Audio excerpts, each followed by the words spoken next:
Danas sam imala priliku da posetim veliki broj ustanova koje pripadaju sistemu socijalne zaštite i ono na što sam jako ponosna jeste koliko lokalna samouprava na čelu sa gradonačelnikom je prepoznala značaj ulaganja u sistem socijalne zaštite i nadam se da će takvim putem da krenu i svi gradovi u našoj zemlji.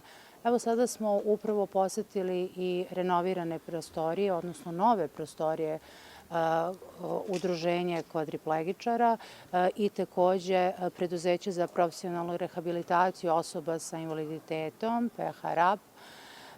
I još bi se jednom zahvalila gradu Čačku što je omogućio da i Udruženje paraplegičara i zaposleni u ovom preduzeću koriste ove prostorije koje im je upravo grad omogućio. Što se tiče Ministarstva za rad, zapošljavanje, boračka i socijalna pitanja, jedna od naših najznačajnijih aktivnosti upravo jeste posvećen povećanju kvaliteta života osoba sa invaliditetom i sve naše aktivnosti jesu usmerene da zajedno gradimo Srbiju bez barijera. U toku ove godine za rad Udruženja kvadriplegičara u Čačku i 8 udruženja osoba sa invaliditetom u ovom gradu izdvojili smo 2,5 miliona dinara, a kada je u pitanju podrška preduzeću PHRAP, tu smo za ovu godinu opredelili 3 miliona dinara. Ova podrška jeste kontinuirana, da li može više, da li može bolje, sigurno da može i to ćemo se i truditi da ostvarimo u narednom vremenskom periodu. Videli smo da Udruženje PHRAP ima 6 zaposlenih, svih 6 osoba su osobe sa invaliditetom. One rade na izradi pehara, medalja, majica sa specifičnim aplikacijama, jako specifična vrsta delatnosti i vidimo da su izuzetno kompetentni, konkurentni na tržištu i mi ćemo ih u tome podržati u narednom periodu.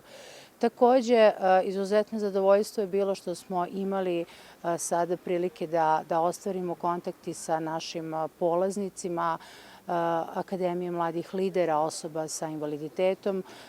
To su osobe koje su prepune energije, sposobni mladi ljudi koji imaju mnogo ideja i mi se trudimo da ih tim idejama i podržimo.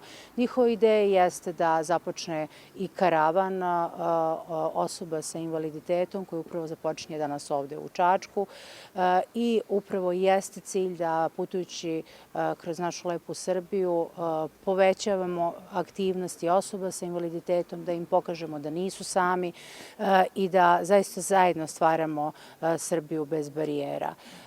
Mladi ljudi u okviru Akademije mladih lidera i u okviru omladinskog kluba su formirali i jedan portal koji je pristupačan svim osobama, bez obzira da li imaju određeni invaliditet ili ne. Ja bih pozvala sve vas da odete na taj portal i da upoznate te mlade ljude, prepune energije, ambiciozne mlade ljude koje treba da podržimo i kao što sam već rekla, ali to jeste krajnji cilj, da zajedno stvaramo našu lepu Srbiju bez barijera.